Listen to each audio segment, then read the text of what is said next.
क्या कभी ऐसा हुआ है कि जिंदगी में हर रास्ता बंद लगने लगा हो? अब दुआ भी करो, नमाज भी पढ़ो, लेकिन हालात सुधरने के बजाय और बिगड़ते जाएं। तब दिल में बस एक ही सवाल आता है कि आखिर अल्लाह मुझे ही क्यों आजमा रहा है? दुनिया में और भी तो लोग हैं, आखिर मैं ही क्यों?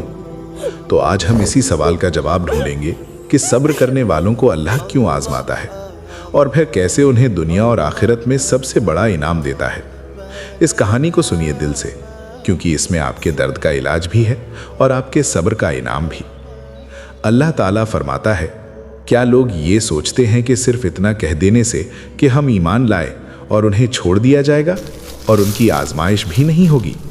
नहीं, ईमान लाने का मतलब सिर्फ नमाज रोज़ा नहीं होता, बल्कि अल्लाह की तरफ से इम्तिहान भी आता है। कोई अपने बच्चों की बीमारी में आजमाया जाता है, तो कोई रोज़गार के बंद दरवाज़ों से, कोई रिश्तों के टूटने से और कोई अपनी तन्हाई से। लेकिन हम समझ ही नहीं पाते हैं कि इन सब के पीछे एक ही चीज़ होती है, और वो है अल्लाह का इम्तिहान। सब्र का मतलब सिर्फ चुप रहना नहीं है। सब्र का मतलब होता है दिल से शिकायत न करना, लेकिन ज़बान से दुआ करना। यानी दर्द हो लेकिन अल्लाह से शिकायत नहीं, तकलीफ हो लेकिन भरोसा कायम रहे, आंसू हो लेकिन उम्मीद अल्लाह से जुड़ी रहे।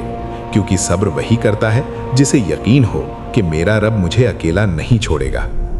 क्या कभी सोचा कि जब हम बाल कटवाने, दाढ़ी बनवाने हज्जाम के पास जाते हैं और बेफिक्र होकर बैठ जाते, उस वक्त कभी आपने गौर किया कि जब वो खत बनाते वक्त हमारी गर्दन के पास उस तरह चलाता है, उस वक्त हमारी जिंदगी और मौत के दरमियान कितना फासला होता है?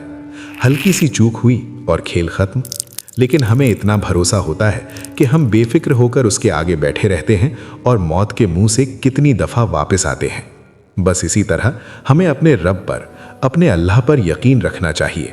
बेशक हम लोग गुनाहगार हैं, लेकिन वो तो अपने बंदों को 70 माओं से भी ज़्यादा प्यार करने वाला है। नाजरीन, चलिए आज आपको मैं एक वाक़या सुनाता हूँ हज़रत अय्यूब अलैहिस्सलाम का, जो तुम्हारे दिल को और भी मजबूत कर देगा।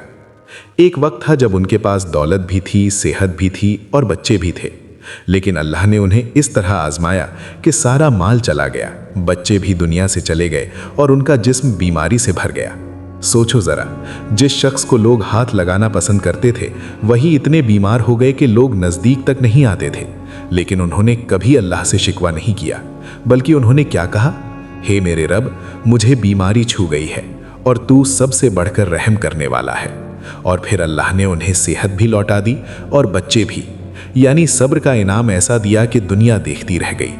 कुरान में अल्लाह फरमाता है, सब्र करने वालों को बगैर हिसाब के अजर मिलेगा। सोचो ज़रा, जिस दिन सब लोग अपना हिसाब दे रहे होंगे, तुम्हें बगैर किसी सवाल जवाब के जन्नत में दाखिल किया जाएगा। क्यों? क्योंकि तुमने दुनिया में सब्र किया था, लोगों की बातें सुनी थी, हालात से लड़े थे और फिर भी अल्लाह से उम्मीद रखी थी। एक लड़का था, नाम था उस्मान।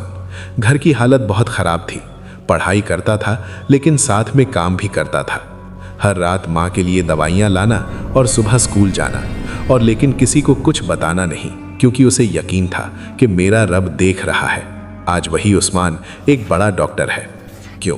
क्योंकि उसने हालात से हार नहीं मानी, उसने सब्र किया और अल्लाह ने उसका सब कुछ लौटा दिया, इज्जत, दौलत, सुकून।